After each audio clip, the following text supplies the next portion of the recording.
Well, hello everyone. Welcome to the Real Level Up, real talk that takes you higher. I'm your solo host today, Kelli Hawkins. So let me get this right, Mr. Scribe. You left me here all by myself. I'm hurt, but we have a wonderful show for you all today. We've had a wonderful weekend. Like it is so beautiful outside, and we've had so many things going on here in the Atlanta area. So, without further ado, let's go ahead and bring on our guest, Miss Myrna Clayton. Hey, hey. Hey, how are you doing today? I am excellent. Thank you. How are you? I am good. I know, during our pre-show, we were just talking about all the things that were going on this past weekend in Atlanta. Like I had a really, really good weekend. How was yours? Thank you very much. It has been fabulous. The weather has been wonderfully warm for a fall. And so very, very happy about that. A little humid, but very, very happy about that. And so I'm excited about the weekend. Gosh, I think that I'm loving the green sticking around. I know the fall and the colors and the yada yada yada, but I'm a girl who loves it, loves the warm weather. So I'm good. Yeah, I mean, honestly, um, it rained very hard. When was that? two, Friday? 2 nights ago. Yes, I was happy about the rain, but I'm glad it's not here now. Yeah, we don't need the rain in the area. Hi, hey, Dr. Kyrie. So we do have people jumping on the show. Thank you so much for jumping on and saying hello. This is one of our shorter segments because, 10 minutes after we have our very first break. So before we go into our first break, go ahead and tell our audience a little bit about who Myrna Clayton is. Oh wow. Okay. I am a singer. I am a professional singer commissioned by the U.S. State Department to represent American music at U.S. embassies around the world. Um, I am a founder and executive director for Showability, which is a nonprofit organization that supports and empowers talented performing artists across the disability spectrum, giving them an opportunity to pursue their dreams for careers in entertainment, so workforce development. Um, and I'm a mommy of a wonderful adult film producer. I'm still called mommy though. Who's doing fabulous things I'm very proud of. And I am happy to be um, uh, Alabama born and Atlanta raised through Atlanta Public Schools. And so just love to be very clear. I'm Alabama born and very proud of my state. And we're from Lower Alabama, the Mobile area, Foley. Anybody knows about that? But that's who I am. I've had the pleasure of traveling around the world to perform American music, and I'm just thrilled to be blessed to do what I do and discover the grace of who God is. So, having said that, let's talk about your transition from Alabama to Atlanta. So, how old were you when that transition happened? Well, my parents were on the college level. My dad was a college professor, and my mom was a librarian. And so um, I was born in Huntsville, Alabama, at because they were teaching at Alabama A&M University, of which I went back to school to go to college. But I was born there, and then they moved to North Carolina, where they taught at Livingstone College, and in Salisbury, North Carolina. And then we came from Salisbury, North Carolina, to Atlanta, where my father was a professor at initially at Spelman College. He taught sociology, is what he taught. And then he ultimately went on to become a part of American College Testing, which is the ACT program. And he began doing things in that. My mom was the first librarian archivist at the King Center when it started a year after Dr. King was assassinated in 1969, because that's when we moved to Atlanta. And so that's when we came to Atlanta. Oh, wow. Yeah. And you know what? We know that there's a little bit more history that is attached to you. So when we came to see you in concert, we had somebody with us, and it was the daughter of C.T. Vivian. Oh, okay. Yeah. So tell us, how do you know C.T. Vivian? I love C.T. Vivian. Oh my God, make his soul just shine when when he hears me in the spirit realm talking about him. I met him when I learned that he was. I met him when I'll just finish the story. I met him when I learned that he was the sergeant at arms for the civil rights movement, and I was desiring to understand who were the entertainers who really helped to fund the civil rights movement, because I wanted to send a message to those of us in this generation to say, hey, a percentage of your income can go toward initiatives that are supporting Black businesses, certainly civil rights efforts, and certainly politicians, and anything that's pro civil rights. And so he invited me to his home, and I have this funny, wonderful story because his wife was there, and he says, Myrna, I knew that that my wife and I were destined to be together. He said, because her name spells my name. And I said, what? He says, oh yeah, her name is O-C-T, because her name is Octavia. And he would say, O-C-T.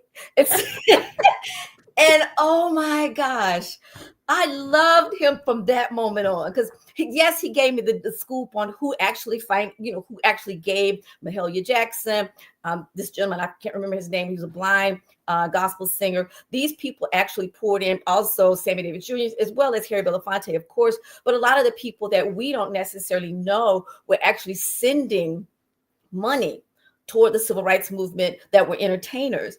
Like I said, Sammy Davis Jr. And so, because I'm a firm believer that performing artists, but especially performing artists, are always on the front line of social change.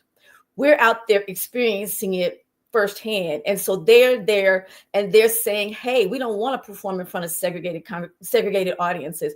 And once their career got to a certain level, they said, and we're not going to, And so, so C.T. Vivian, I love C.T. Vivian. Reverend C.T. Vivian. Yes. So you know what, Level Up Nation, we got just a little snippet about who our guest is today. We have about a couple of minutes before we hit our first break. So let me go ahead and take over Mr. Scribe's part and go ahead and say the verse for the day. So I picked a verse from Proverbs 31:25. She is clothed with strength and dignity, and she laughs without fear of the future. So let's go ahead and take our first break. But when we come back, we are going to have us a good time with Myrna Clayton. And I want to say again, thank you everyone for jumping in. I hope that you enjoy the show, and we will be right back.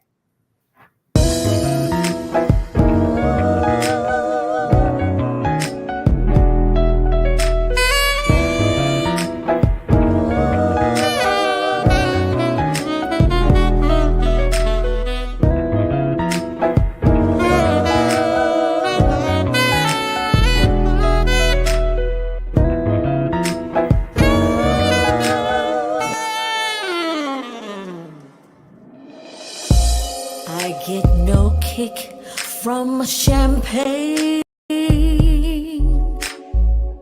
mere alcohol doesn't thrill me at all.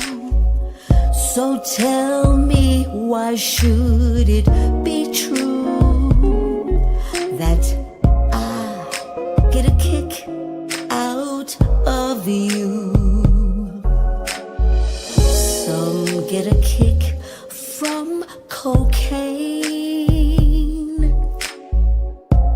sure that if I took even one sniff, that would bore me terrifically too.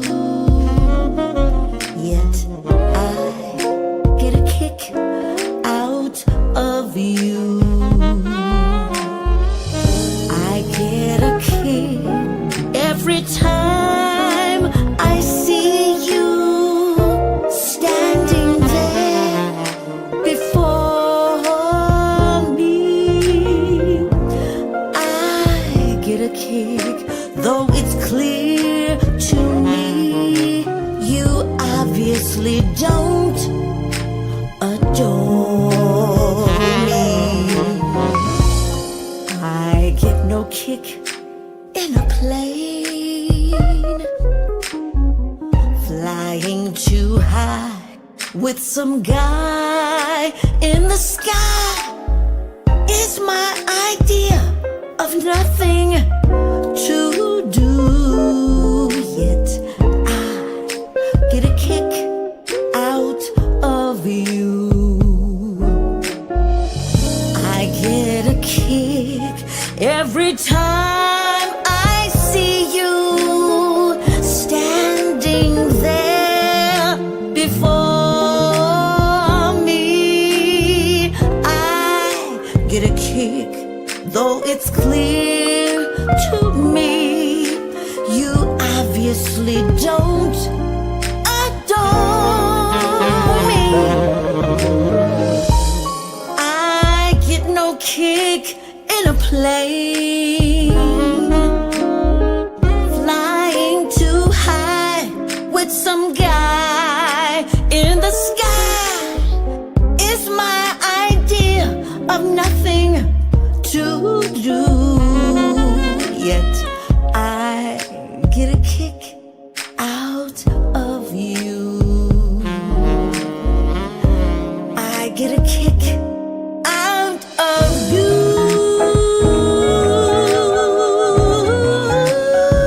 I get a kick out of you.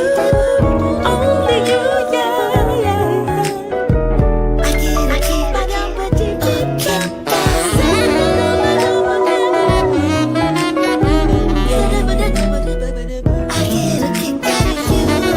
Yes, I do.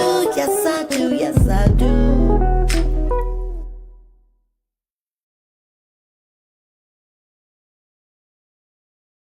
Hi, I'm Pat Nash, and I want to speak to you a little bit about dreams, about hope, about maybe giving up or wondering why you haven't moved forward. Someone asked me, how did you get here to be a relationship coach? It actually came out of a need for myself and what I observed looking around after I asked myself a couple of questions. Why was I not doing the things that I wanted to do? Why had I gone through divorce? I realized I was not the only one. You see, there's a lot of us who stopped hoping, who stopped dreaming, who stopped chasing our dreams or going after our dreams because we don't have to chase anything. When we look internally and figure out what it is that's holding us back, the sky's the limit and you don't have to chase anything. You attract it.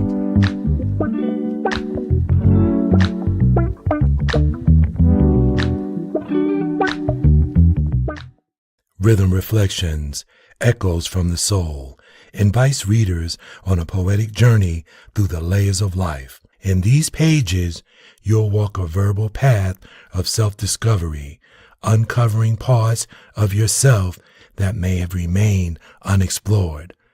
This is a soulful meditation on purpose, growth, and the truths that echo from within. I'm going to give you guys some tough love today. If you have a goal of wanting to lose weight, build muscle, build a booty, whatever it is, and you're not going to the gym or eating enough protein or moving your body enough, progress. But you got to stay consistent with it. You can't just show up once in a while. If you want to lose weight, if you want to see that transformation by summertime and fit in the dress and fit in your jeans and feel hot and sexy, do the work. Hi, my name is Kelli Bryant, and I am the face of a type 2 diabetic. I am also the author of a book series called Numbers that is available on Amazon. Numbers is about how I used a low-carb diet lifestyle to get my numbers into non-diabetic range. I am living proof that it is possible to go from a 16.6 A1C to a 5.2. So let's kick type 2 diabetes one number at a time.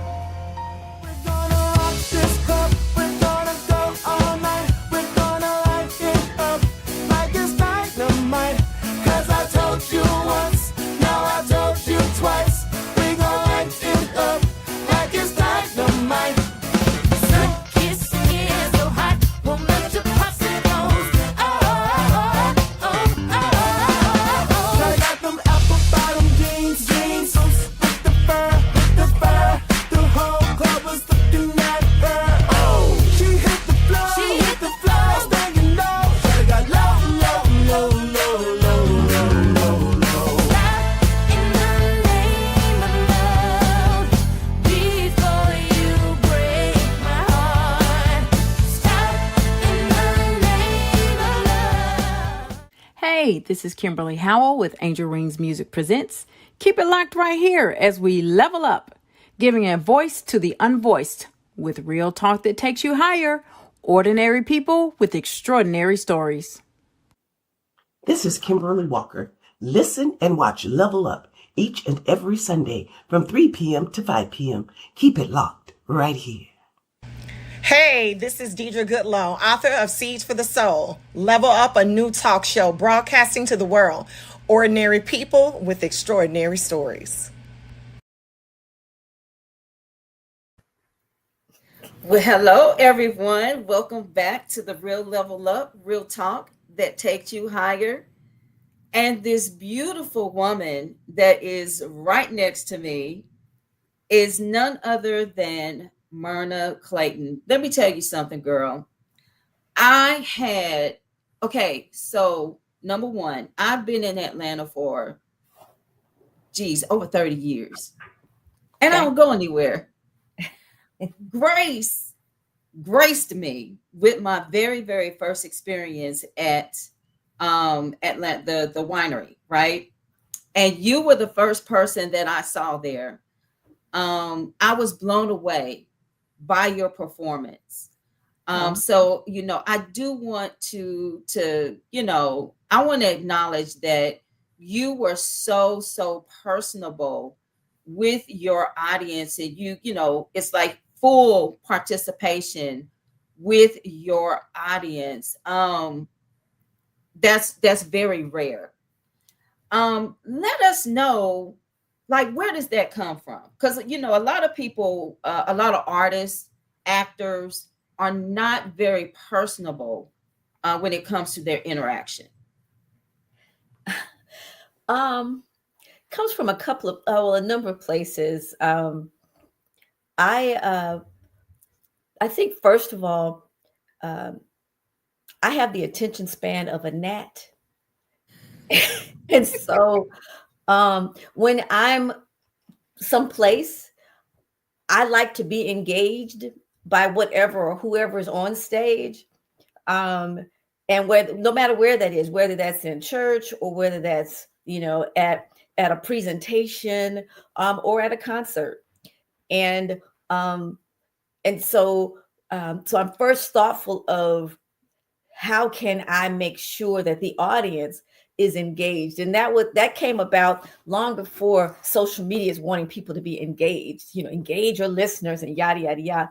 That was just me wanting to connect with whoever I was listening to.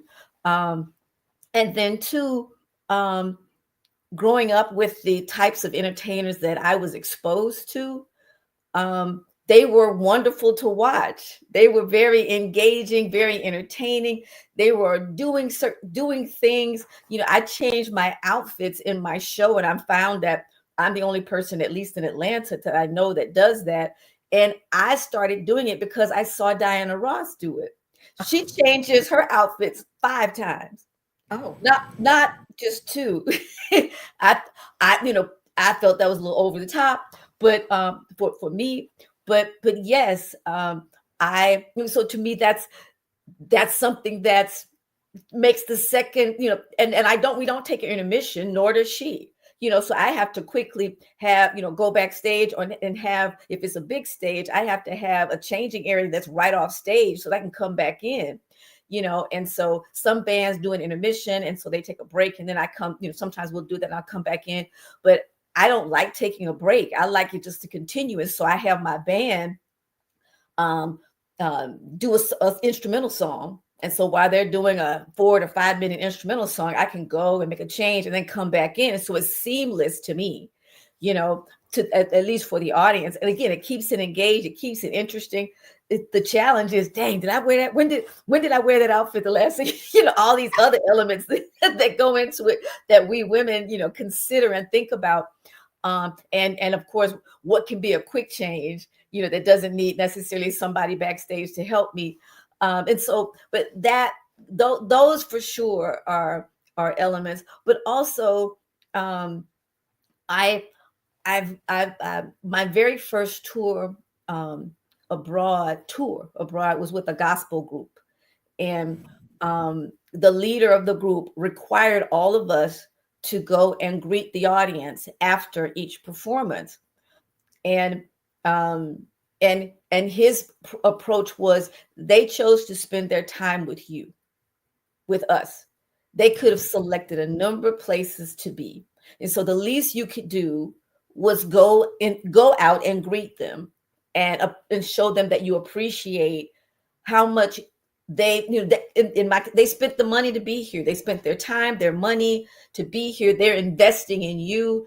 And so that's also something that's important to me, because I realized people could have selected other things. They could have gone other places. And this is the least that I can do, is to go and thank them personally, for being here. A lot of times, you go backstage, and backstage is not a comfortable place to be. Then you got to be selective with who comes back. No, I want to greet everybody as much as I possibly can. Funny, quick sidebar.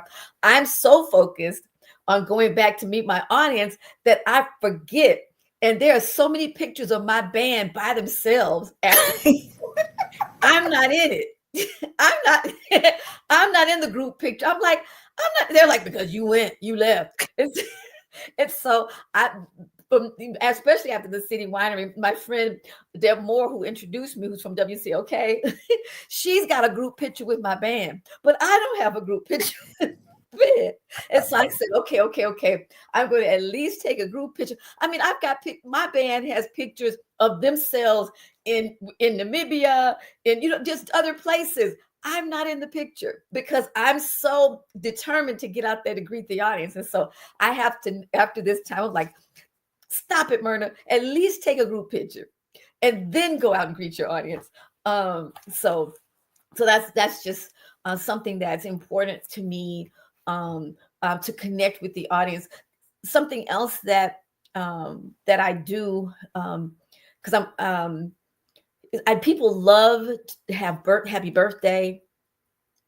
And I love celebrating birthdays, and I don't like the traditional song, and not like the traditional song. It's been around for over 100 years, and so can we do something different? And then certainly Mr. Stevie Wonder's song, and so I just kind of make up my own to some blues riff, and it just makes it very personal, and it's unique and different for every person, as well as every time we do it. It's different.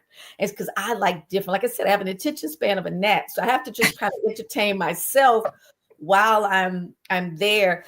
And something that a friend of mine had said that I had done a number of years ago, and it really impacted people, and especially, small businesses. I've got a contained group, and so because I have a business and I want people to know about my business, I begun having business owners stand and introduce their business. Now, mind you, I don't need, the sales pitch. I just need what's the name of your business? It's almost like I want to just say your business. Don't even say your name. Say your business, because there may be someone in there that has a need for a chef, or has a need for a plumber, or has a need for an upholstery person, or has a need for a graphic designer, whatever, And so I find that that's just something that I want to be able to do to help facilitate persons being having some coins come into their pocket, and I can facilitate that. If we're here, why not? Yeah, because I remember that you had, members of the audience stand up, and some of the businesses were quite unique, that, they came out and said that they had. So I was like, wow, again, you don't get that, and I love the entire ambiance of the room. It was just, again, it was just such a phenomenal experience, watching you perform. And I think the people at City Winery, the staff was like kind of perplexed that you took it upon yourself to greet everybody who was leaving. Yeah, that they didn't appreciate me blocking people from leaving. Oh my gosh. That was We loved it. That, and it wasn't like there was a show right after, immediately after. And so, yeah, I think that they were perplexed. And so not a problem. We just took it on outside. What, it's like, that's fine too. So I realized, I now realize, because a lot of times I don't get a chance to go to other shows. And so I don't really know what other people are doing or are not doing. And so when I'm doing these things, I don't know that it's unusual, and so I just know that it brings me joy, to do it. And so I want, they just, hey, if it's my show, then I get to do what I want to do at my show. It's my show. Well, we have, several comments. And so why didn't Angee not know that you were from Alabama? I have no idea why Angee does not know I'm from Alabama. I've said it before, but hey, or at least I guess I have, but oh no, proud Alabama girl. So we have Dr. Kyrie is also in the comments, and she's like, amazing history. And she loved the OCT. Oh yeah. She said, I love it. Now we played Kick Out of You. I get a kick out of that going into the break. Yeah. Let us know what inspired that song. It's a reimagined version of Ella Fitzgerald's "I Get a Kick Out of You." She recorded a number of times, but it was inspired by her 1954 version that was recorded in Berlin. And the inspiration behind it is I really want to do an homage to Ella Fitzgerald. She's considered the lady of song, the first lady of song. And when I was in Paris a couple of years ago, I saw that they were having an homage to Thelonious Monk, or an homage to Duke Ellington, or an homage. And I thought that was really cool because for me, I may show up and you not know who I am, but you know Ella Fitzgerald. And so then you'll know the style of music that I'm going to be singing, even in that album, that, oh, this is inspired by, and it's an homage, an honoring of that particular person. And so, so if you're not a Ella Fitzgerald fan, then you're not gonna like this thing, and so that's cool. At the end of the day, now mind you, as you see with the song, I said reimagine, we very much so contemporize. It's got an 808, bump in it, so very different, but it's still an homage to her. And so that's what inspired the song. I am a jazz singer, gospel singer, singer of American music. And so wanting to, if I'm going to do an homage to anyone, it would very much so be, the first lady of song. Now, funny thing, my favorite jazz singer is Nancy Wilson. But if I'm going to do an homage, I'm going to do an homage to Miss Ella, and then I haven't yet figured out kind of how I'm going to do Miss Nancy. And so she's my absolute favorite jazz singer. My favorite singer of all time is with Minnie Riperton. And so, how does that come together? That, comes together within me. And then I look to emulate. If they're looking for a song to just kind of get a feel for how it is, my mentor is either Natalie Cole, because she takes she's just a wonderful jazz singer who's a soul singer. I mean, what she does with things, and then Rochelle Farrell, so those ladies are my go-to, just kind of to see where they are vocally, just to kind of then create where I go. And then my most contemporary one, you didn't ask me this question, but my favorite contemporary singer is Letticy. Oh yeah. Oh, I love her.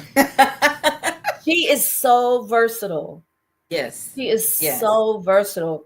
And I love that she got a Grammy, for the Nina Simone. I suspect she'll probably get a Grammy for doing Dinah Washington. And so, which is her current project. And so I just think that she's so versatile. I think most singers are versatile. It's just the record labels that try to put you in a box. And so therefore me as an independent artist, I don't have to worry about that, because I'm kind of all over the place. But not all over the place. I sing American music, and so that gives me the liberty to do that and stuff. And so yeah. But that's the skinny on me. So let me ask you a question, because you just mentioned something that I think that it's kind of important to focus on next. You mentioned that you are an indie artist. What are the challenges, and then what are the rewards for that? The number one challenge that I find for an indie artist is financial support. We are having to front finance, everything, whether that be our music, the production of the music, when I say production, the musicians that are playing in the studio time. Then after that comes, if you're going to have a project and you're going to release it, not counting CDs or albums or anything, because if you did, then you had to front that money too.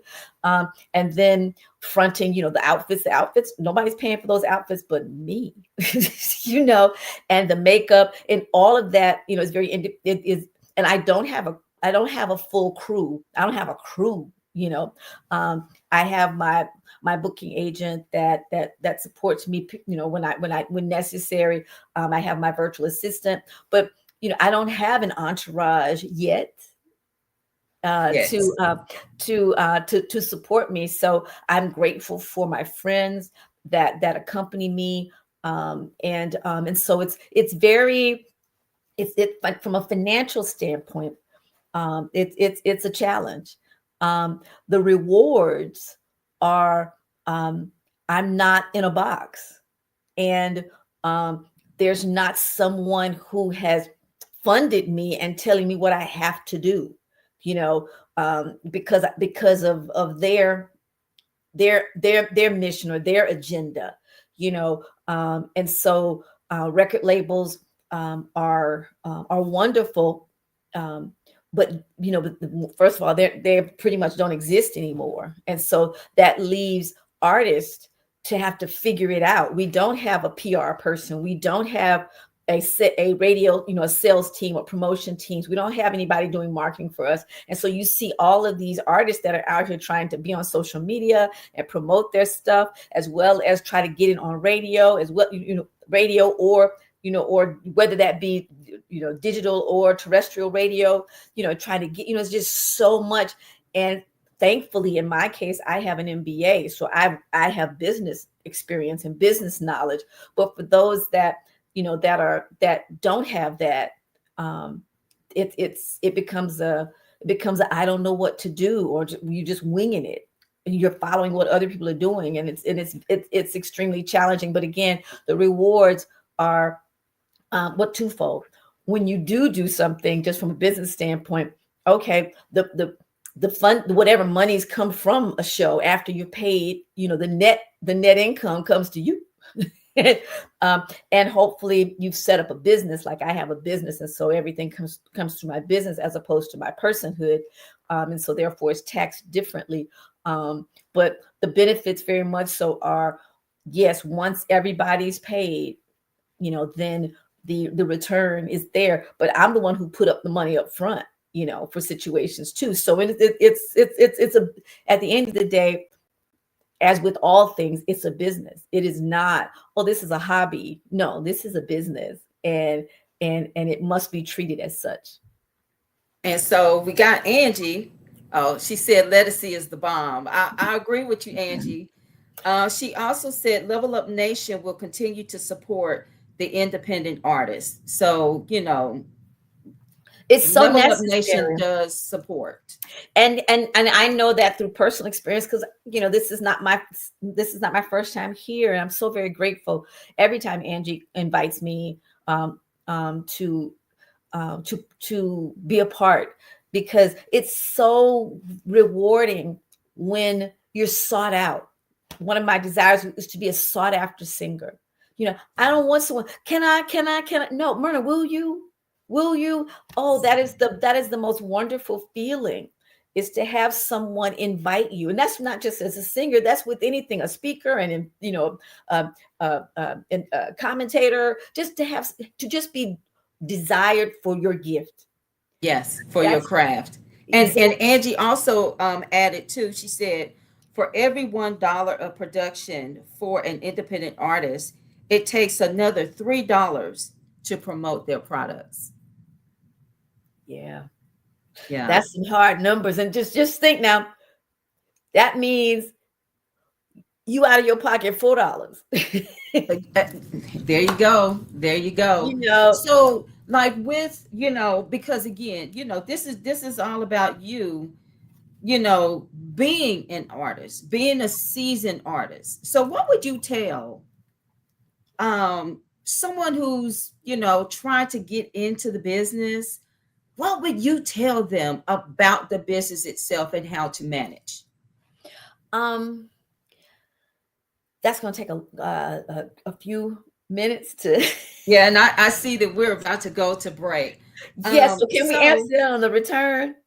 Yes, we can answer that question on the other side of the break, because we're having a extremely good, honest conversation here. So we're going to go ahead and go to our next break. But when we come back, we're going to talk about how the dollars make sense. We'll be right back.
embrace.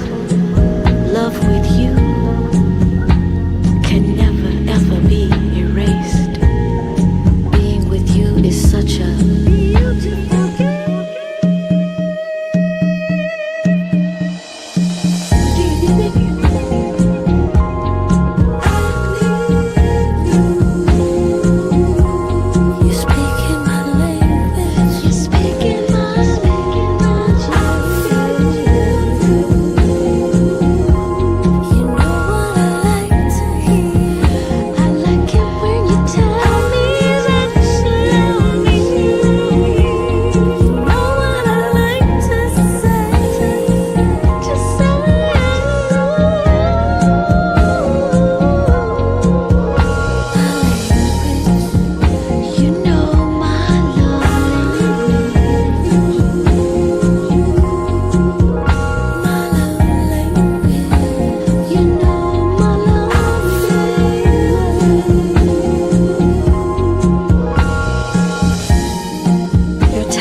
They said it was wrong to promote me,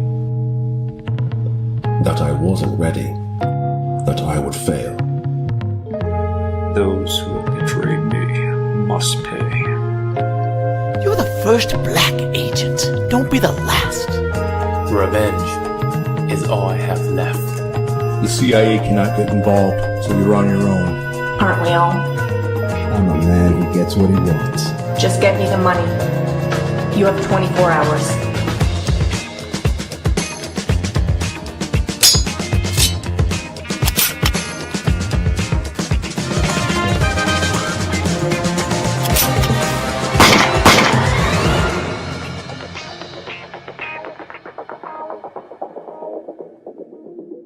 Hello, business owners. This is your fit photographer, Angee Gerard, coming at you with my 2025 campaign. The goal is to promote and empower her enterprise. Yes, the goal is to elevate women of color in business. On March the 1st, we are set to launch this new campaign, and it doesn't matter what your business is. Please contact us at www.andregerardphotography.com to book your consultation. Let's make this an amazing year. Follow me on all social media at Angee Gerard, your fit photographer. Soy Udanis y te invito a escuchar cada domingo de 3 a 6 de la tarde Level Up, sube el nivel, gente corriente con historias extraordinarias. No te lo pierdas.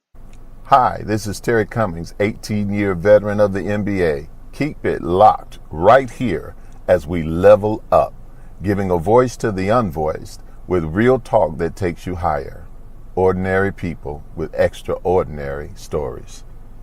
Hey y'all, this is Candace Stevens, State of Georgia real estate broker and founder of Day After Foundation Incorporated, where we are transforming the transplant experience. You are vibing with my people, Angee from the B and Mr. Scribe. So level up each and every Sunday from 3 to 5 p.m. Ordinary people with extraordinary stories.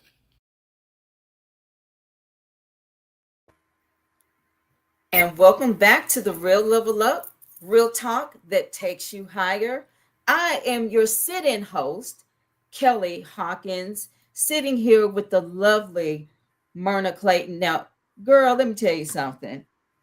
The song that we just played going into the break, you had at least 2 people saying, hey, how can I purchase her music? So how can we purchase your music? Thank you. It's available on Spotify, all the streaming platforms, Spotify, what is that? Apple Music, all of that. As a matter of fact, it's funny. This year is the first time in a long time that I've released new music. And so I Need You is original song written by me and produced by my producer, Avery Johnson. And so it was, I never wanted to, well, not I never, I stopped because of the expense of it all. Um, People aren't buying music, and so if they are, the very little money comes to the artist. And so because of that, I wasn't releasing any new music. Because even with that, the expense of a CD or all of that, people just weren't buying it to the tune of what I had to put out, and so I refused. I just did cover tunes, because that's what people enjoyed. But this year I said, I understand now that new music is marketing for people to come to my shows. And because I desire to perform at international festivals, and you need to have new music for those international festivals, and I want to elevate and level up my career, it's the need for new music. And so yeah, that's how I started with that. And the inspiration for that particular song was the rumba. The dance, those dancers, and to see the couples with so much love, and that's all of that rumba music. And so that was the inspiration, because when I heard the intro, and then the music, the bass underneath it, I just kept watching, and I was all about love and sensuality, and we need that in relationships today. And even the video, it was intentional to have it be multicultural in nature, because love happens all over the world. And so I didn't want it to be, one centered on me. I need you to get the message. You don't need to see me singing live. You don't need to see me at all, which is why at the very end, you see my image, because I'm not the one that's important here. You're important. And I need for you to feel, and express in that, in that expression of love. So yeah, so to fully come back to answer the question again, it's available on all streaming platforms. Well, you got a few sales coming to you today, and look, include this one right here, and add it to your playlist. That's the yes. That's the thing. Honestly, yeah. That's how we get people to play our music more, because it's download it and add it to your playlist, and encourage other people to add it to their playlist. That's, from what I understand, that's the new radio, your playlist, Yeah. So back to our question before we went on to the break, because I know it was pretty loaded, but what would you tell, an artist, an independent artist who is trying to, jump into this particular field? What would you tell them about the business side and how to market themselves? First, I would say, please love what you do, and to love your gift, because that's what the audience is going to be receiving, what your gift is. And so if you have the audacity to want to share, and that's an audacious move, you have the audacity to want to share, then love it, because that way your audience can see that you love it and that you want to share, and so that's the first thing, is to love it. This is not an ego thing, because you didn't give yourself the gift. So this is, I want to share my gift, and I want people to appreciate my gift. And so I want to love my gift first. And then in so doing, invest in your gift. Before you start expecting other people to do something for you, invest in your own gift. If that's voice lessons, if that's, anything that relates into investing in yourself and investing in your talent. Part of that is starting it as a business. Just get an LLC and do things through that, because then you can write off the purchases of makeup. You can write off the purchases of your outfits. You can write off things.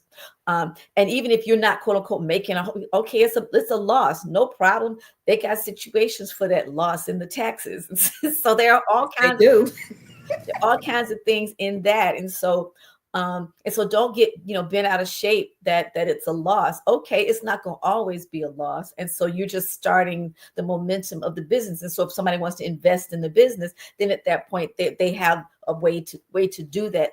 And again, it's not personally taxed. And so it's learning about a business like you would learn about any other business. And so the other thing is, I have to tell this funny story about me and my very first interest, because I left I did the extreme.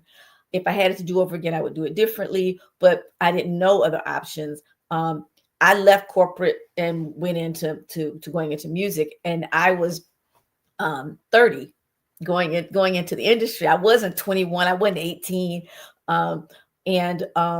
And I'll never forget, I met a gentleman who was kind of high up in the music industry. And his first question to me was, "You got the look, how old are you?" And I said, "I can sing." He didn't ask if I could sing. He asked me how old I was. And at that time I was looking, 25, 26, 27. And so he knew I was older, but he knew I wasn't 21, but he didn't know how old I was. And that just kind of turned me sideways. I was like, because I knew that they're looking for persons who are naive, who are excited, who will do anything and sign anything to be appreciated for their talent. And so at that point I just kind of pulled back and said, wow.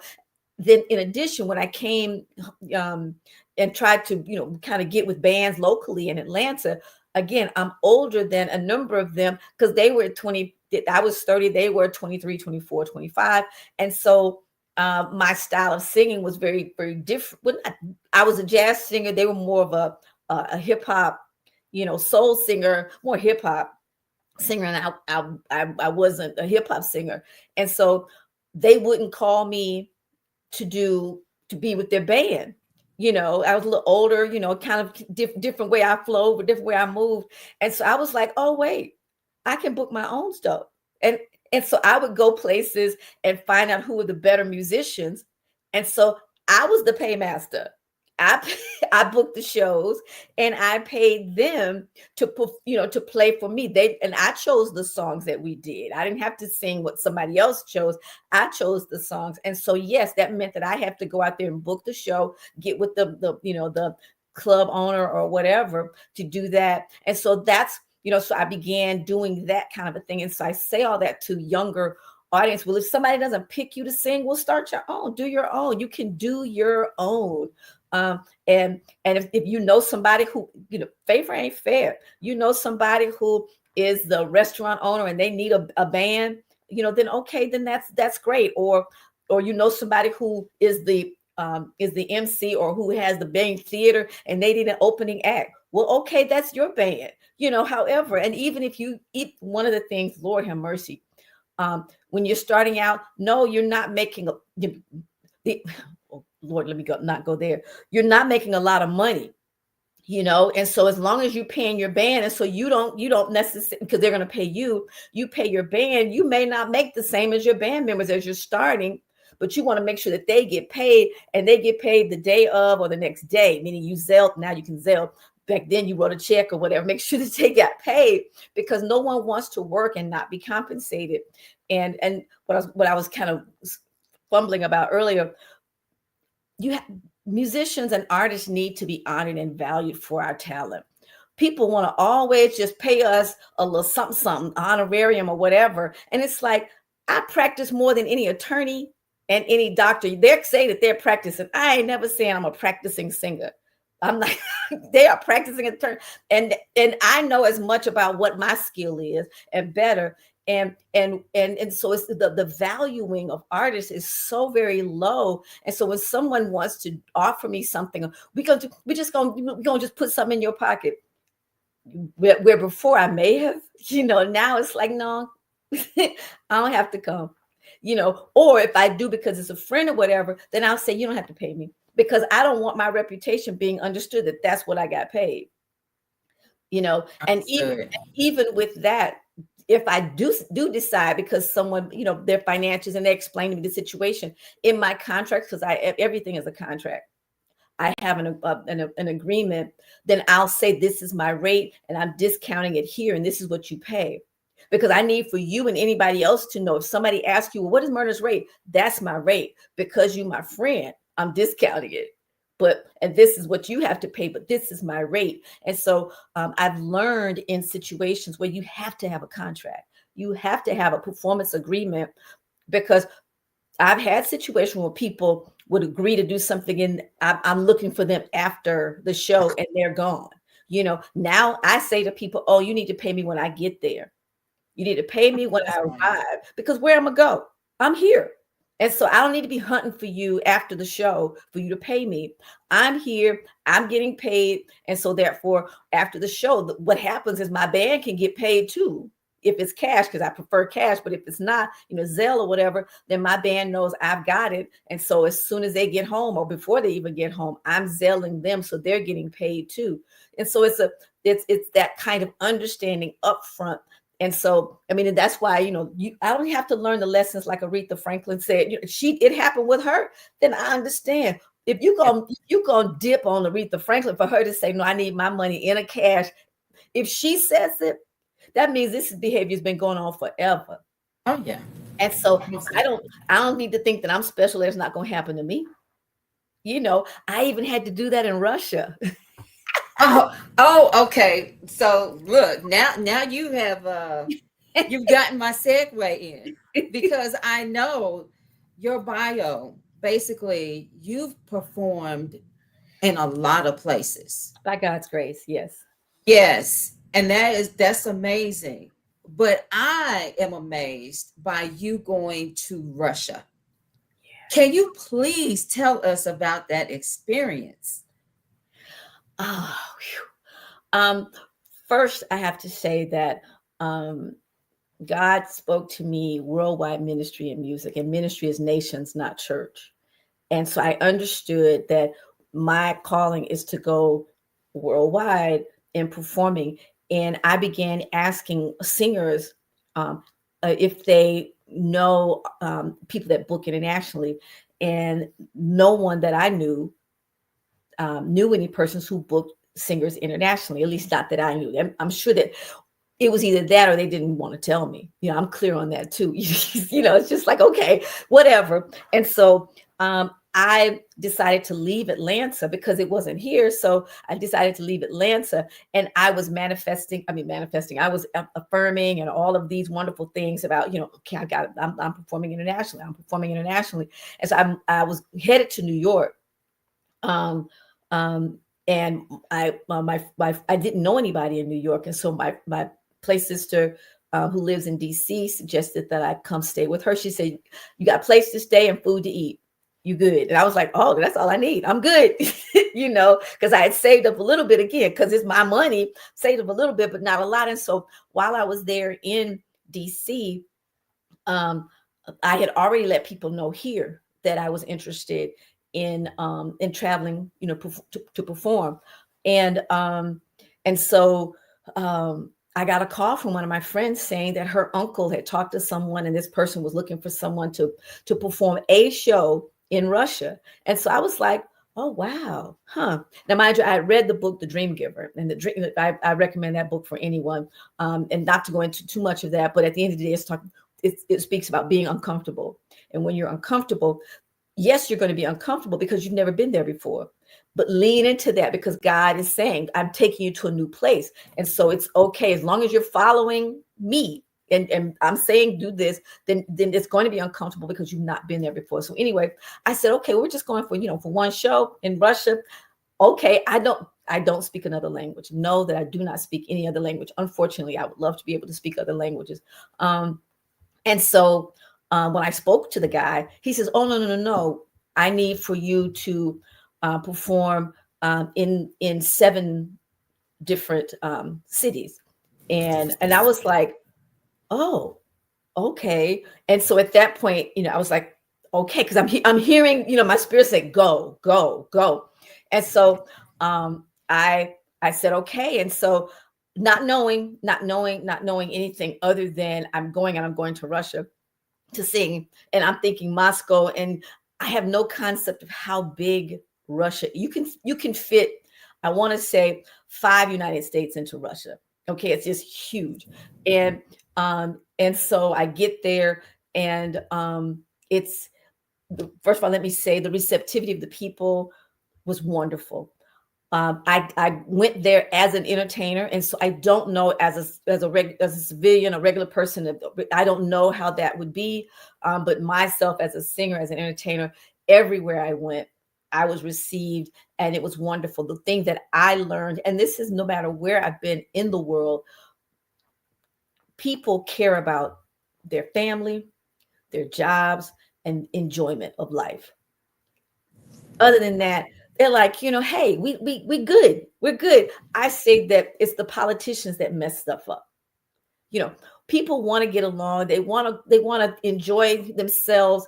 And if you want to enjoy the way they enjoy, then everybody's happy. But it's the politicians that kind of try to. And so my thing is, can't we get along? Can't we? And so one of the first things that I began singing "What a Wonderful World," and in Russia, not thinking anything of it, but one of the U.S. Consul General, when I was in one of the Russian cities, and she came to me in tears, and she says, "What you've done in 5 minutes is more than what we've been able to do in a month," because I introduced the song this way. I said, we're more alike than we're different.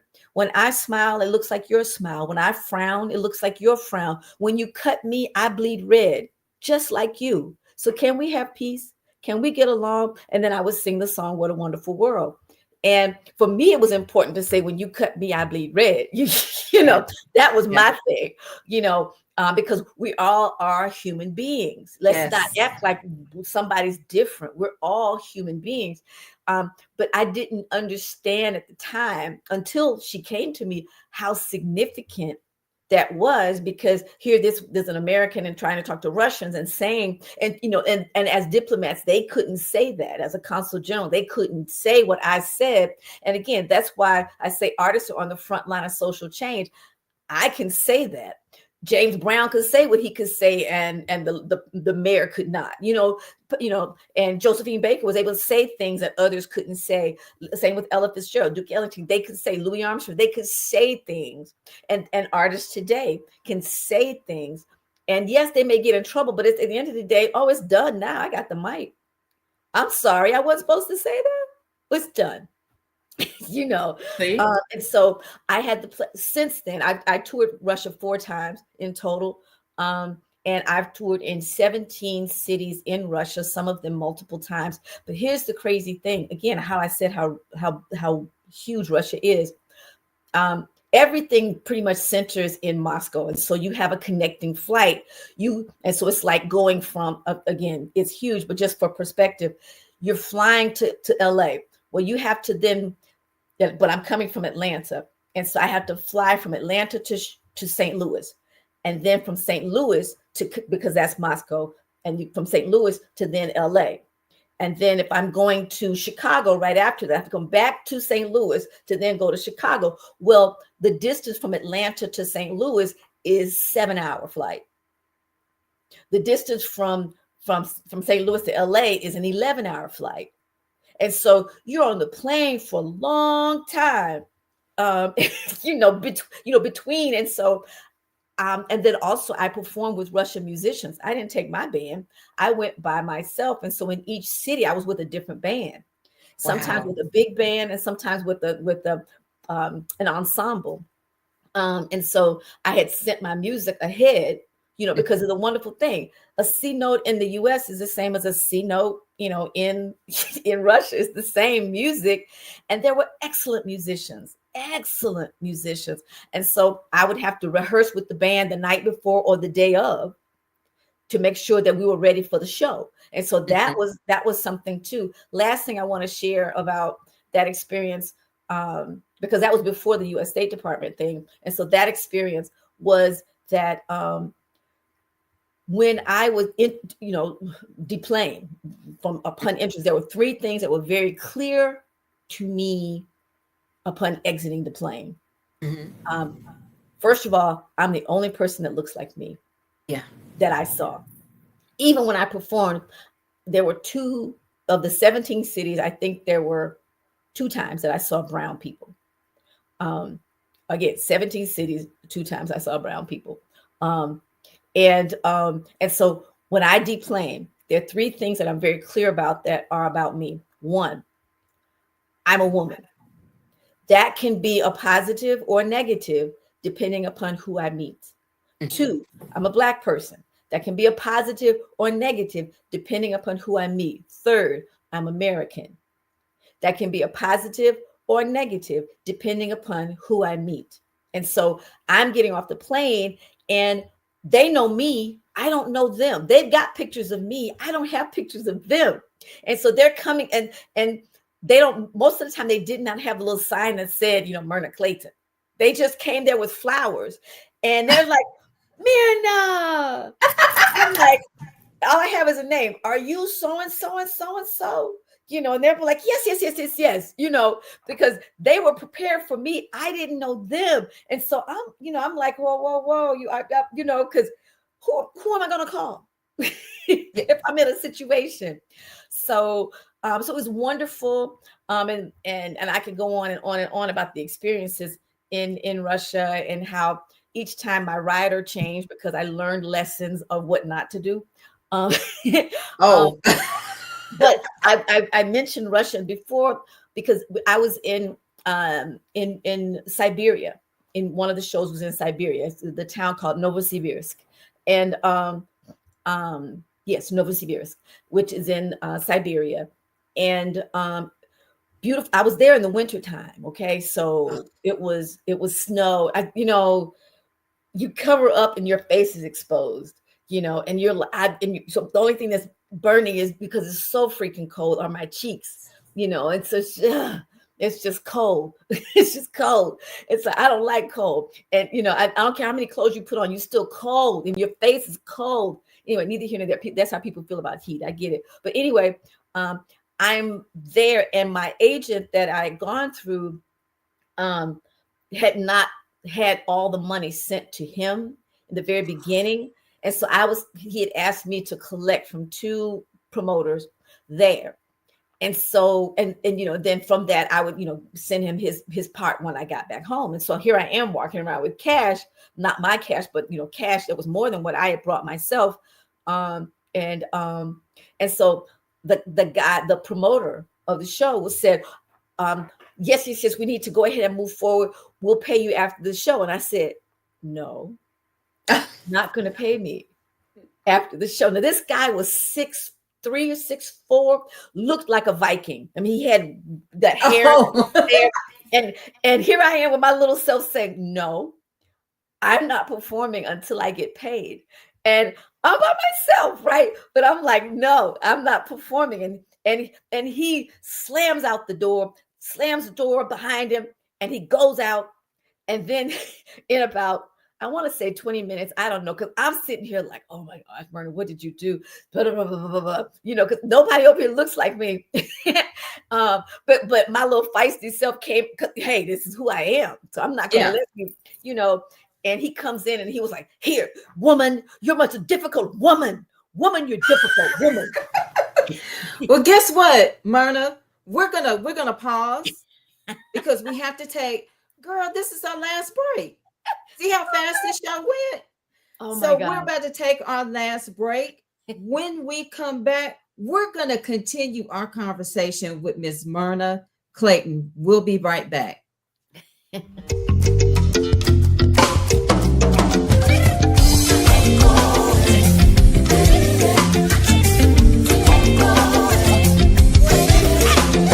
Ochikeche tweta, omusika hananibia, satu kwerengeja, haro the lion nasigo kwa America. Otuli, tuli, tuli, tuli, tuli, puleni nawa.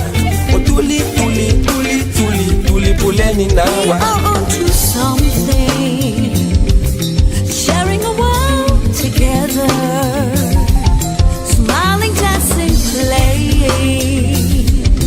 Let's make it last forever.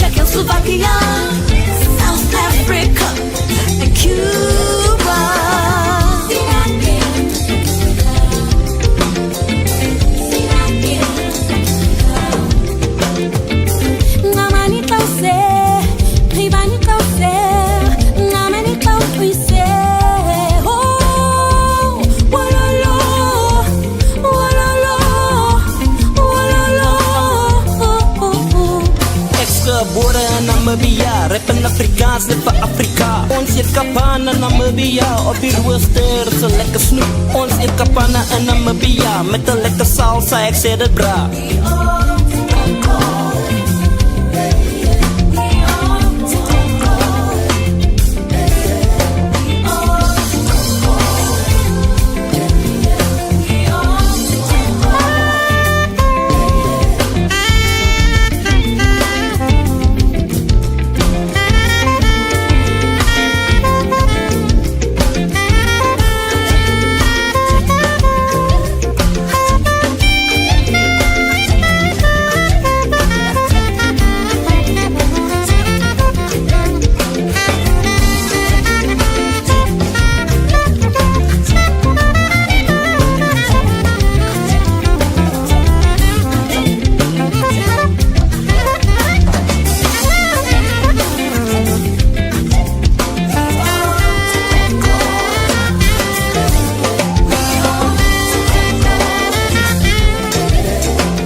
Thrilled to present you Journey to the Poetic Light, a heartfelt collection of poems that unravels the intimate and profound moments of life through the lens of poetry. This book is a beacon for those seeking solace, inspiration, and a glimpse into the kaleidoscope of human emotions. Journey to the Poetic Light invites you to wander through a landscape of emotions where each poem is crafted to guide you to enlightenment, reflection, and inner peace.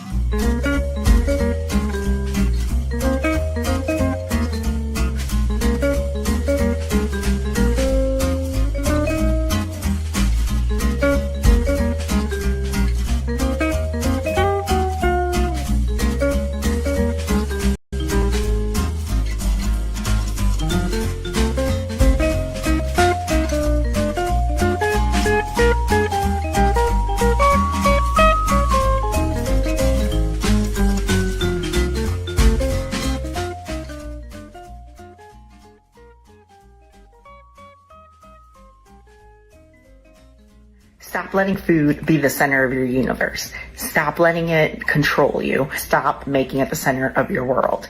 When you start putting it in the center and always do things based on food, like you're only going to travel to certain places based on food, you're only going to eat this because you're emotional, or you're not going to eat this because you had a bad day at work, whatever it is, stop making it the center of your universe. When you do that, it's going to be harder to break that habit, and it's going to be harder to stay consistent with good foods, healthy foods, whatever, because you're associating certain foods with certain activities in your life.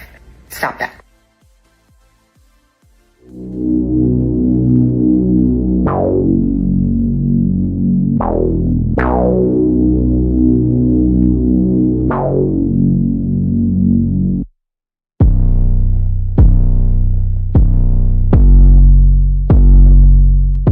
All my people at the barbecues, backyard parties. It's your boy Tony D on the radio. You know what time it is. Let's go.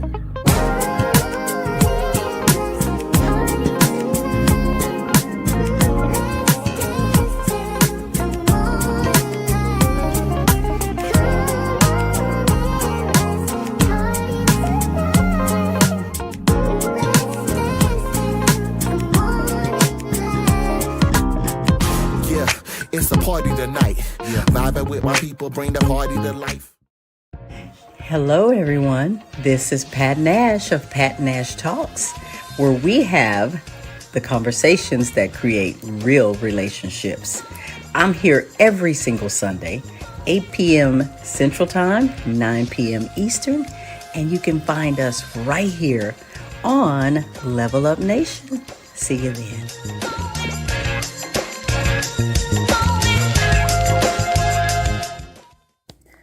Get inspired with real talk that takes you higher. like me, Rebecca Outlaw of Tickle Mites LLC.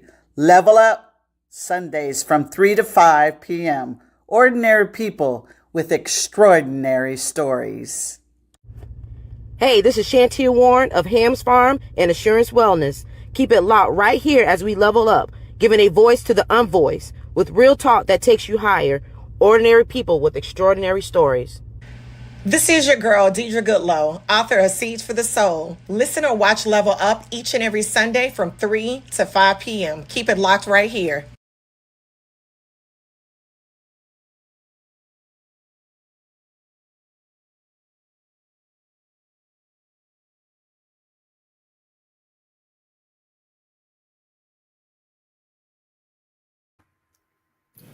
And welcome back to the Real Level Up, real talk that takes you higher. I am your sitting host, Kelli Hawkins. And before we jump back into our conversation, I do have a few things to acknowledge. First of all, we did have a few comments come in from Angee from the B. And so basically, when we were talking about the business side, she was saying, please love what you do so that you can survive the good times and the bad times. She also says, thank you, Myrna, for laying out the business of music. And then she said, you go, Myrna, you became the employer. Very important. And so she also said, wow, that's what an entertainer does to music. Myrna, you know how to tell the story and bring people together. Very important, because honestly and truly, we all like the same, it doesn't matter whether you're American, Russian, Asian, because I think we talked about this on the pre-show yesterday, how it doesn't matter what country, you're in, they're still like the same styles. You mentioned even the same music notes. Things are kind of like the same, but they're just a different language. So we were talking about, I guess there was like a kind of like a language barrier going on when you were in Russia. So just go ahead and continue, because I'm still fascinated by the whole Russia thing, because I've never been. And so it's very unusual to hear about people who look like you and I going to Russia. So go ahead, Myrna, you have the stage. Thank you. In Russia, again, the people are genuinely kind. And every aspect of that country, because it's a country, a singular country, there are uniquenesses to each aspect, just like in the United States, there are unique aspects to it. All of us speak the same language, meaning they speak Russian and we speak the US, but the different regions, whether it's the West, the Midwest, the Northeast, the South, the Southwest, all of that, you have your different elements and your characteristics based on the region of the area, but everybody speaks the same language. And so when I go abroad, I at least try to learn to say hello, thank you, those basic things to show appreciation. And yes, they laugh at how my Southern accent says, these things. And also when I'm abroad, I try to sing at least one of their cultural songs in their language. That's important to me. I can sing in another language, and there's really only one other singer that's done that to the extent of, to my knowledge, of what I do. And that is Eartha Kitt. Eartha Kitt sang in every daggum language. She was in Portuguese, she sang in Turkish, she sang in Spanish, she sang in French, she sang in German, she sang in every freaking language, and in different types of songs. And so in my case, I sing phonetically. And by that, I mean, I'm singing sounds. I'm not necessarily singing words, because I don't know what words I'm saying, because if you make a different sound, it could be a different word. And so, so I don't want to do that. And so I listen phonetically. Yes, I know what the song is saying. So it's not like I'm ignorant to what the song is saying, but I may not know that, for example, in English, I could be saying T-O and I really mean T-W-O. You know, and so just as the nuances are like that, or I could be saying fox and I mean not the animal, but you know, some little foxy lady or something, because that's what the song is about. And so those nuances in other languages may be pronounced differently or all kinds of things. And so I'm singing sounds and I have to really pay attention to the sound nuances again, because it could be a different word. And the last thing I want to do is say the wrong word in this particular song. But I do make it a point to do that in every country where I perform, because that's my way of connecting with the audience. And I feel very good because I think I do a pretty good job, because then they start speaking their language when they're coming to talk to me. No, I don't speak. And they'll look baffled, because you just sang our song. What do you mean you don't speak? You know, I just sang the song. So let me ask you a question, because you've been to so many different countries. Yeah. Which country is like more memorable to you, and what makes it memorable? Well, let me share the countries where I've performed with my band or by myself. My first tour abroad was in France, and I was a gospel tour. And so, and then the next tour was in Germany. And in Germany is where I started singing the language, because someone wanted me to sing a particular gospel song that was a German song. And so, and that's when I began singing phonetically. And so, yes, you check with people who are there to make sure you're pronouncing stuff correctly. And so Germany, I've also, and then my very first performance actually was Nigeria. It was actually the very first place. And then a few years later, I went to France, and then Germany, and then Russia. And then coming back from Russia was when I learned about the State Department. Again, I was in DC, and only people in DC would know anything about the State Department and what the State Department does. Nowhere else in the United States would you know there's a State Department, but you really don't know what they do. I didn't know what the heck they do. Like your State Department. Yeah. I don't know.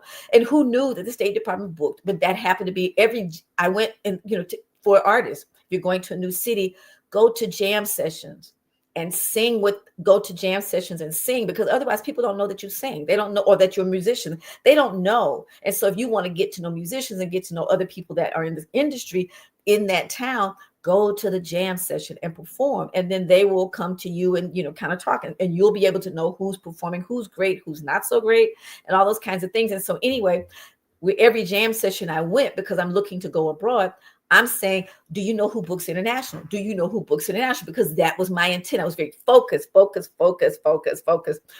that. And I happened to be at this jam session, and someone I asked, because I'm asking random people, I don't know, whoever's on stage is who I'm asking. And so this person says to me, like, the State Department, like, you idiot, don't you know the State? And I'm like, the State Department. And that's all he said, the State Department. Well, I know how to do research at that point, because I'm Googling, State Department music. And at that point I went in. Also, while I was there, I learned about military tours, not the USO, but military tours. And that's a whole nother side thing. And so anyway, from that, I applied for the U.S. State Department. Well, again, with the government, you get to apply once a year. You apply. And so I wasn't selected the first year, wasn't selected the second year, because the whole year later, I didn't apply the third year. They reached out to me the fourth year. And so I'm like, okay, well, yay, maybe they, at that point, of course, I got better and better with my application. I wasn't saying the same stuff. And so from there, we were selected to audition, not selected for the tour. We were selected to audition. And we were invited to perform in New York, and we had to prepare 20-minute audition. They flew me and my band to New York, 20-minute audition. After that audition, we left and came back to Atlanta. It wasn't no hanging out in New York. And so anyway, from that we went to Lithuania. We were selected one of 10 bands, and so out of 400 applicants, we were selected one of 10 bands to represent American music at U.S. embassies. And so in this case, our first tour was a month, 4 weeks, and we performed in the Baltics, which is where all this craziness is happening right now. And so Lithuania, Latvia, Estonia, Belarus, and Moldova. And so those 5 countries is where we performed in May 2018. We auditioned in 2017, 2018. Those 5 countries. Since then, we performed also in Namibia, which is where that song was recorded, and then also Guatemala. Haven't been back since the pandemic, only because we were coming back from Guatemala. Literally the day before we got back from Guatemala is when they shut the country down. And so, of course, the State Department knows that. And so everything was timed when we came back. We were supposed to stay a couple of days longer. We got sent back earlier. So did that. So that's Guatemala. I've also performed in Ghana, West Africa, and Costa Rica, Switzerland, and I'm trying to remember this other one. I can't remember. I said France already. So France. And so those are the places I've had the blessed privilege to sing and perform, and am ready to do it over and over and over and over and over and over again. I enjoy connecting with audiences of different cultures, and so those are the countries. And each country, I'm going to sing their language again, singing their language. The hardest country was Namibia because they do a click sound. They do it. There's there's a clicking thing, and so in the language, and so that was the hardest. It was the hardest one. Wow. I couldn't sing and click. So look, okay, so let's see. What was your best food experience? Ooh, Lord. My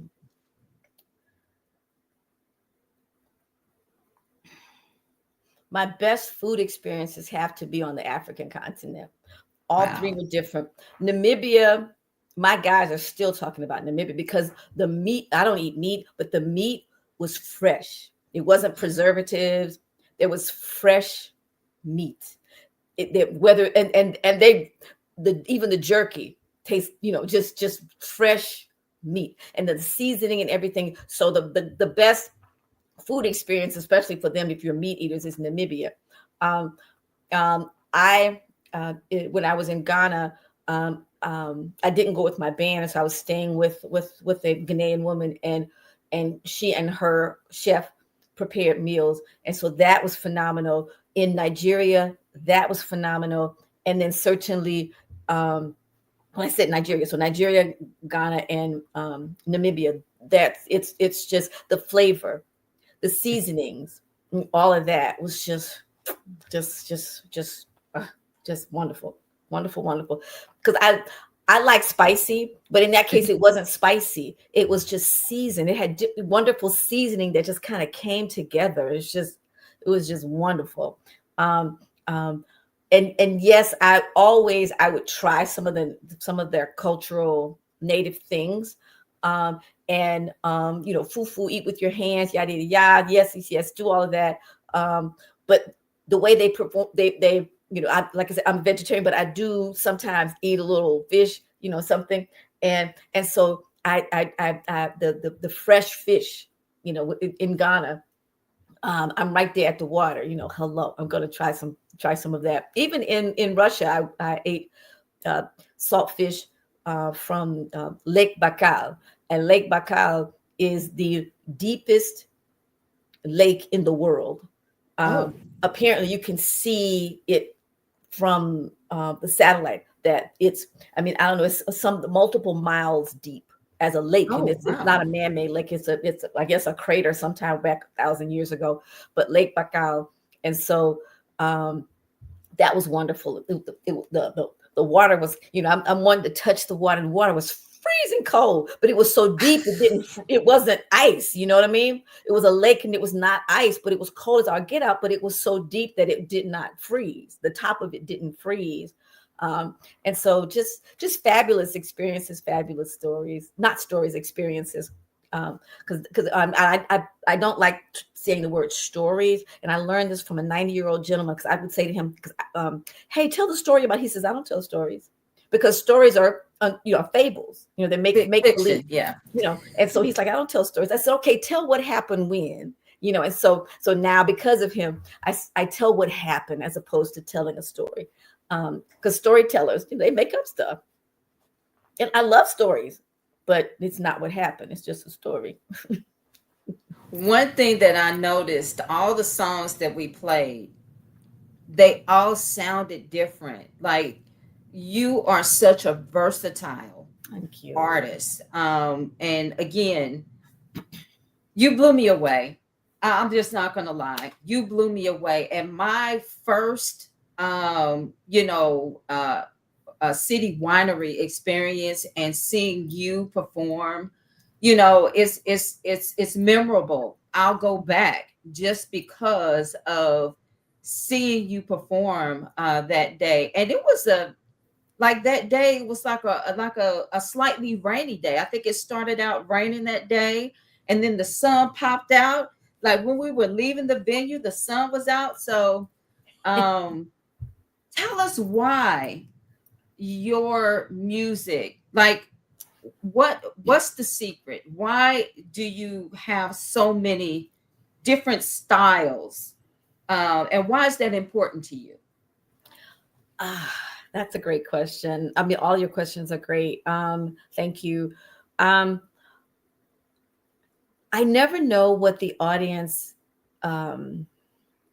is experiencing, and my group is called the Myrna Clayton Experience because I want you to have an experience, and I want where we are to be a safe space, no matter what's happening outside. When you're in there with me, I'm wanting you to feel great. I'm wanting you to know that this is a spiritual experience because it's unique to us. Every audience is different. And so depending upon how you respond or how someone responds will determine how we on stage will respond. And so for me, we are filling up. We're going to pour as much as we can out into the audience so that audience can fill up and pour back into us. And we have a wonderful symbiotic relationship going on. And so that's what's so important to me. And so the songs, I'm prayerful about every show that I do. And I also have some extra songs just in case I feel like we need to shift. I don't like to shift, but if I need to shift a song because I'm sensing or feeling something, then we're going to do that. We're going to shift. Also, because I'm talking between songs and I'm hearing and listening to the response from the audience, that's a factor too. And so to me, the desire is for everyone to leave feeling refreshed so that they can take that energy, that positive energy out into the atmosphere and then share it with those people that they interact with. And so that's important to me. I also am in the process of kind of developing a one-woman show. And so I'm thoughtful of the songs and the meanings of the songs. Like who knew that I intentionally added I apologize. This was my first time doing I apologize in my set.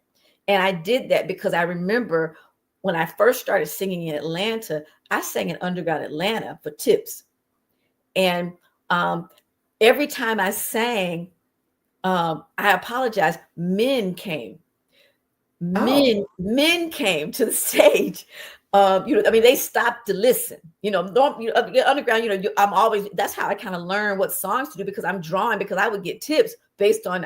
So I'm learning what songs to perform. But I apologize, every time men would come and men would say, women don't apologize. Women never apologize. Women don't apologize. And so, so I wanted for the men in the audience to hear a woman apologize. And I don't know if you heard at that show, but one guy said, thank you. I didn't hear that, but I was into the song because I mean, again, I was blown away. I had such a great experience. We did have some people jump into the comments, jump on the show. We want to recognize Pat Nash. We also want to recognize Mary Goolsby. Welcome to the show. I also wanted to before we continue, I wanted to, thank Angee for allowing me to sit in her chair. This is some big responsibilities to fill. But she was, she's always been a rock and a great supporter, and so I want to take this time to thank her for trusting me to fill in for her until she's able to come back. So having said that, we have a little connection. So when I posted your photos and videos on social media, my friend Tasha was like, Kelli, she used to go to Shaw Temple. So we have a little connection. You used to go to the church that I still belong to actively, but I just haven't been since the pandemic because, all of the, virtual sessions that we have had to have. And now I work from home. So tell us about,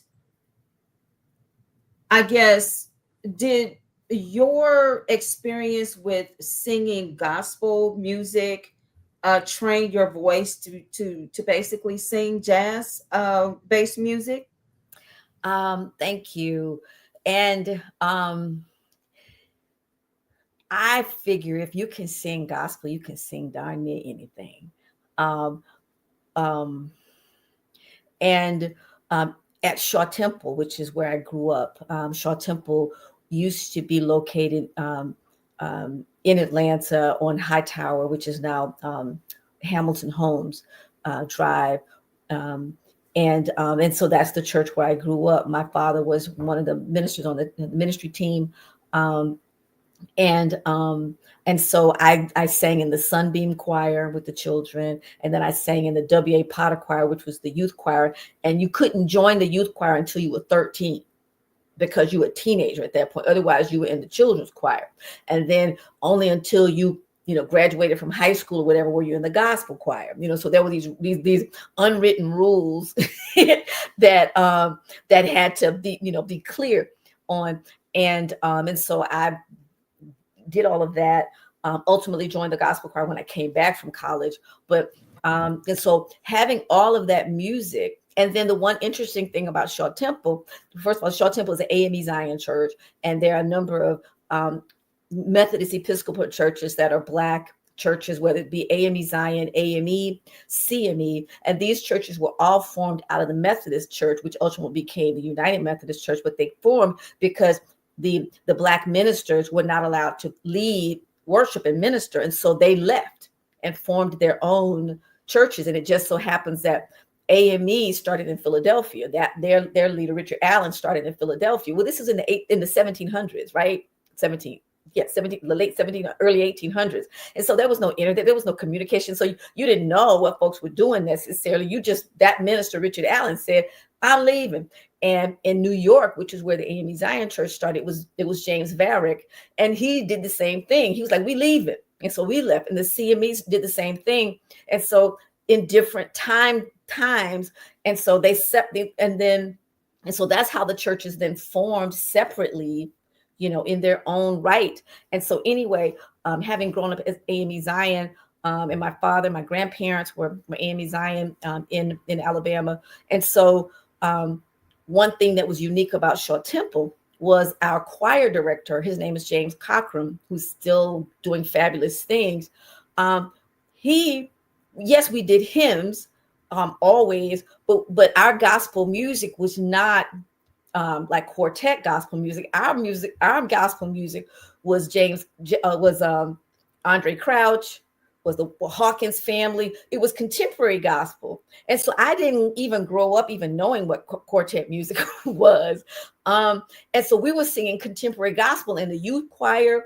I remember my brother singing, Marvin Gaye did a gospel song, and my brother sang Marvin Gaye's gospel song, you know, and we did Ashford and Simpson's gospel song. And so these were Motown singers that, because of course the last song on their projects were gospel songs. And so we would do those songs and in the youth choir. And so that's, you know, so I was exposed to contemporary gospel, which made it very easy to do the other thing. And let's be clear, let's be real clear. Quartet and gospel music is blues. Why? Because Thomas Dorsey, who was the founder of gospel music, was Ma Rainey's blues pianist. And he accepted the Lord. And so he decided he was no longer going to do that music, but that music was what he knew. And so that's the start of gospel music. And so I used to laugh when people would say, "Well, you singing secular music?" I say, "Excuse me, the gospel music started from a secular musician. Get over yourself." But that's just people not knowing history and not knowing and understanding where music starts. And so anyway, because it was hymns and it was spirituals and all of that, which is wonderful. And if we've got time, I can tell you a little story about the spirituals internationally. But anyway, bottom line is, yes, that's where I got my exposure and my introduction. And then the last piece about the jazz part, my dad was a huge jazz fan. And so my dad, who played trumpet, he would play trumpet sometimes in his office.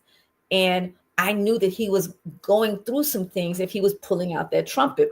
And I used to, in my own mind, think he must be going someplace heavenly, you know, almost like Gabriel, because he would just start playing, you know. And so to me, jazz and gospel and spirituality go together, because it was something that was so very special in our household with my father, because he would pull out that horn and he would just go someplace. And so for me, it all works together.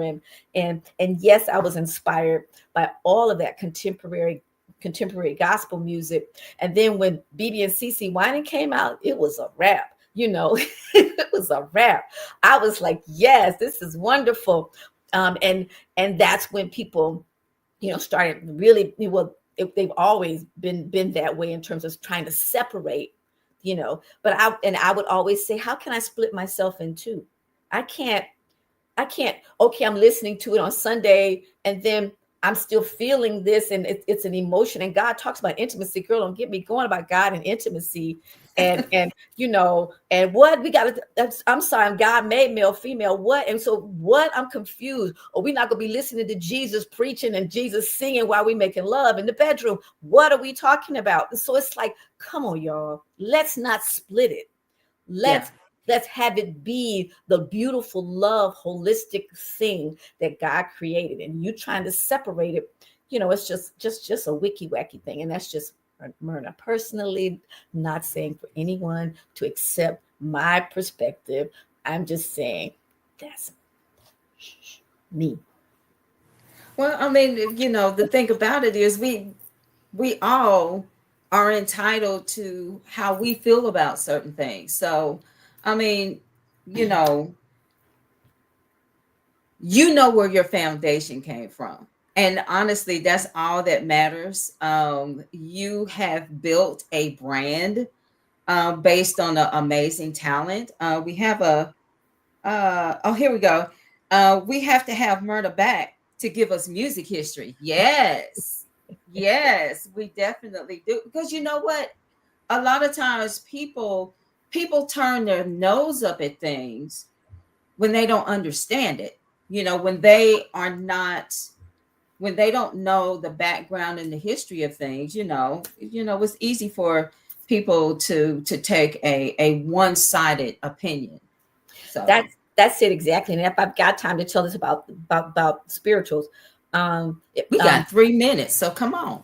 Okay, good. When I had gone to France and I saw all these French people loving gospel spirituals, I was like, I'm confused. Why do they even know spirituals? Spirituals is an Black American thing. Africans didn't do spirituals.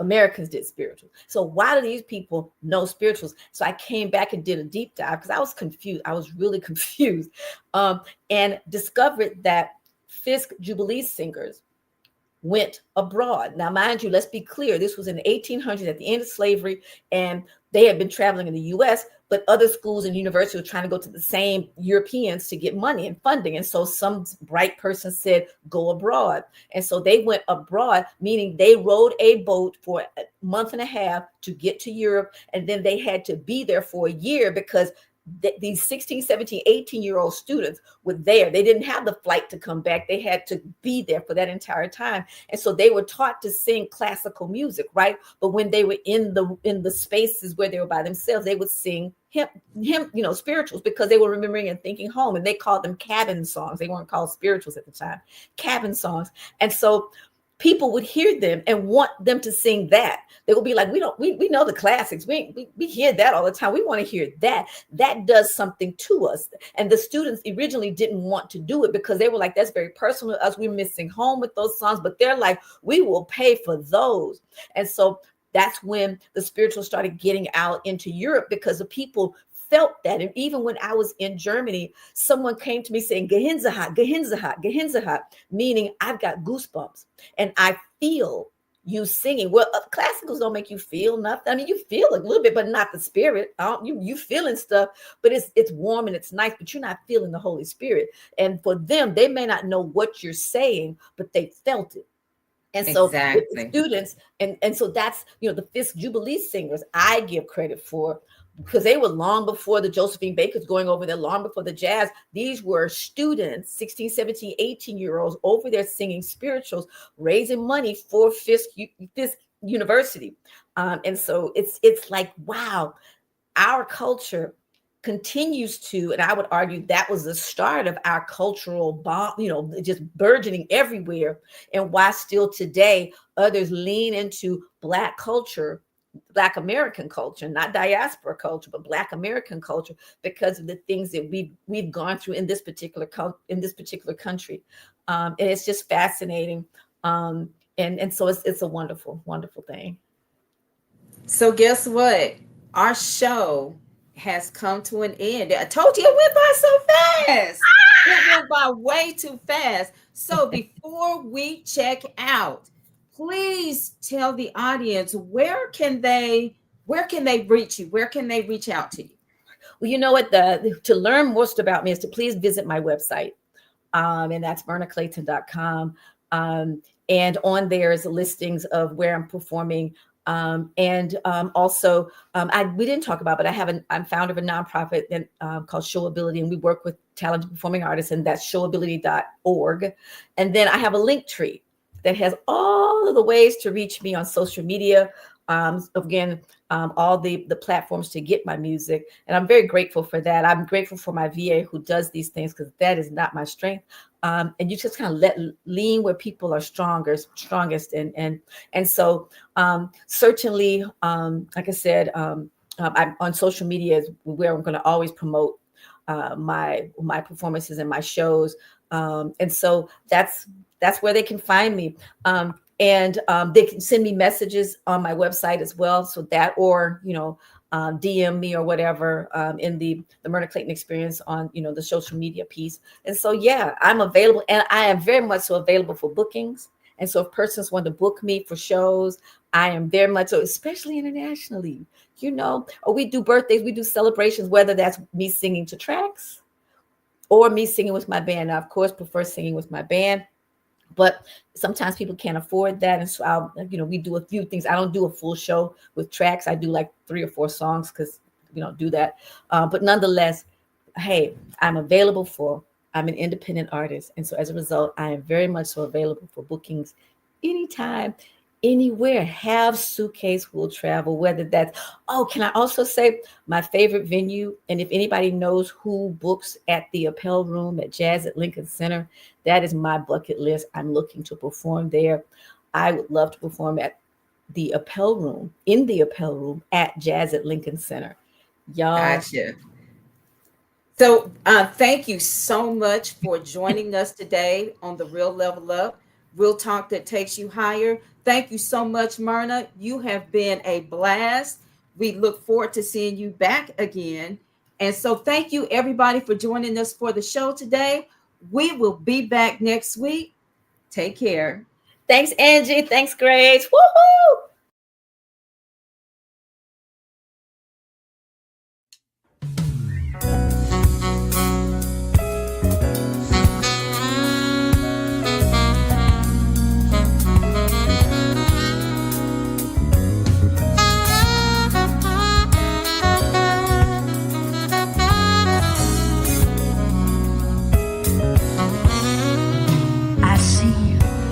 Of green, red roses too.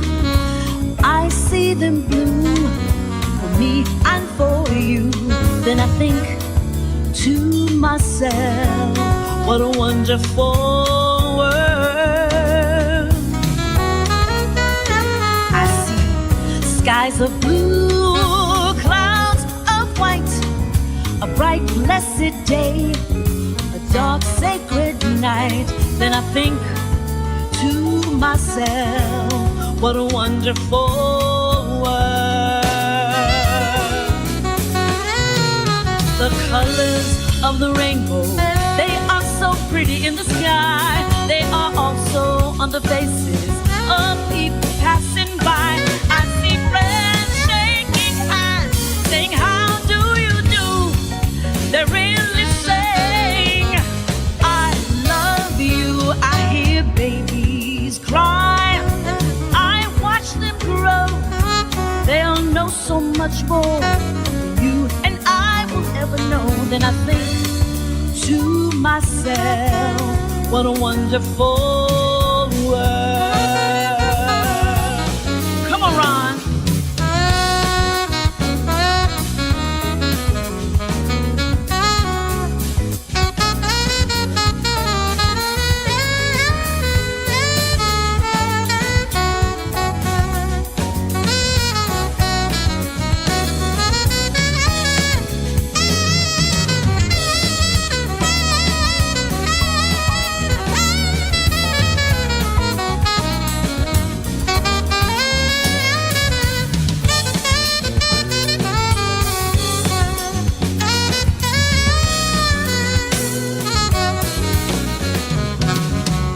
Colors of the rainbow, they are so pretty in the sky. They are also on the faces of people passing by. I see friends shaking hands, saying, how do you do? They're really saying, I love you. I hear babies cry, I watch them grow. They'll know so much more than you and I will ever know. Then I think to myself, what a wonderful world, yeah. A wonderful world, a wonderful world,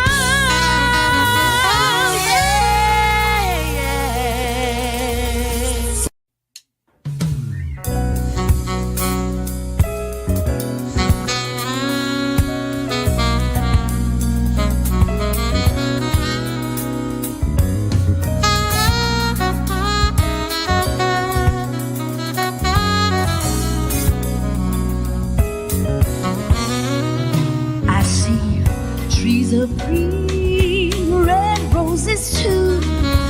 I see them bloom for me and for you.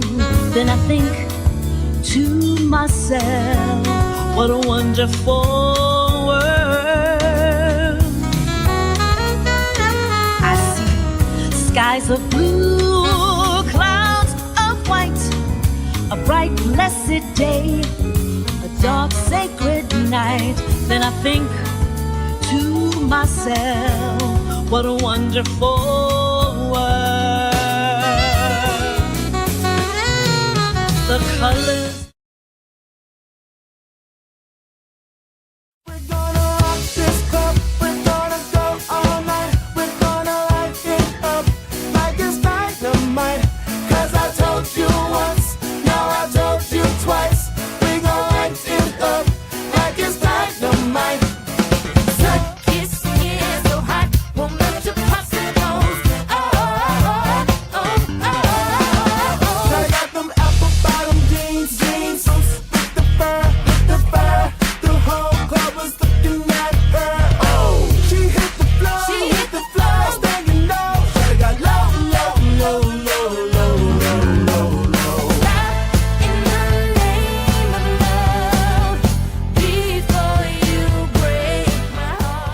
People at the barbecues, backyard parties. It's your boy Tony D on the radio. You know what time it is. Let's go.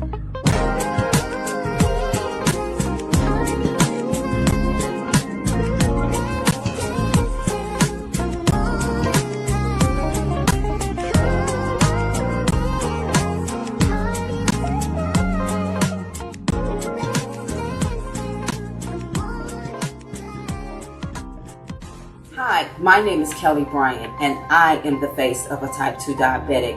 I am also the author of a book series called Numbers that is available on Amazon. Numbers is about how I used a low-carb diet lifestyle to get my numbers into non-diabetic range. I am living proof that it is possible to go from a 16.6 A1C to a 5.2. So let's kick type 2 diabetes one number at a time. Hi, I'm Pat Nash, and I want to speak to you a little bit about dreams, about hope, about maybe giving up or wondering why you haven't moved forward. Someone asked me, how did you get here to be a relationship coach? It actually came out of a need for myself and what I observed looking around after I asked myself a couple of questions.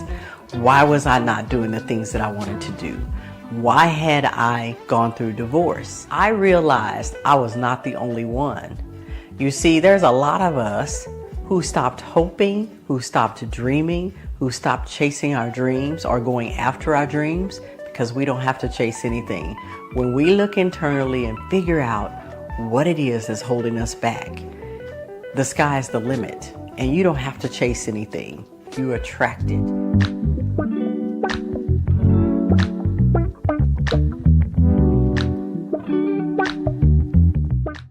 Starting at 1 p.m. Eastern Standard Time with Dr. Kyrie listens. Healing begins with being heard. Join us at 3 p.m. for Level Up, real talk that takes you higher. Coming to you at 6 p.m. Eastern Standard Time is the New Artist Profile. We keep it hot for you. Relationships can be challenging, so we save the best for last. Join us for Pat Nash Talks on those special occasions every second Sunday of the month at 5 p.m. Eastern Standard Time. We have food for talk, taking on health one number at a time.